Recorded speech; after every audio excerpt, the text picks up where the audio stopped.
माझा दुधाचा व्यवसाय होता. 2017 पासून मी दुधाचा व्यवसाय करत होतो. त्याच्यानंतर कोरोना लागल्यानंतर गायींना लंपी बिमारी आली. माझ्याकडे जे पैसे होते मी ते उपचारासाठी वापरले. त्याच्यानंतर पैशाच्या अडचणीमुळे मी ब्रह्मपुरीला व्याजाने पैसे देते असं माहीत पडलं. मी त्यांच्याजवळ गेलो. त्यांच्याजवळ गेल्यानंतर त्यांच्याकडून मी 1 लाख रुपये मागितले. किशोर बावनकुळे, मनीष गाडबांधे.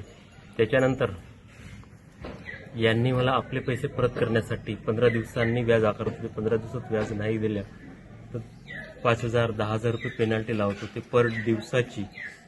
त्याच्यानंतर आपले पैसे काढण्यासाठी लक्ष्मण पुंडलिक उरकुडे यांच्याकडे पाठवले.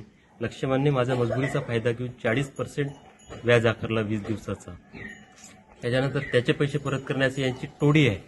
आपापले पैसे काढण्यासाठी बरोबर ते दुसरं एका टीममध्ये बसल्यानंतर ते एकमेकाकडे पाठवले जाते आणि माझ्या नावाने ते पैसे घेतले जातात. यांच्याकडे कोरी स्टॅम्प, चेक आणि काही मी चौकशांत ते स्पष्ट करणार आहे सर्व गोष्टी. त्याच्यानंतर मी शेती विकली, ट्रॅक्टर विकली, 2 टू व्हीलर विकले, रिश्तेदाराकडले पैसे पण मागितले आहेत.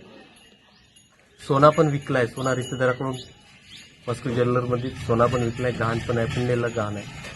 तेवढ्यावर न भागता किशोर म्हणे आता तुझ्याकडे कार आहे का पैसे देण्यासाठी, तुझी किडनी आहे, तू विकू शकतेस किडनी.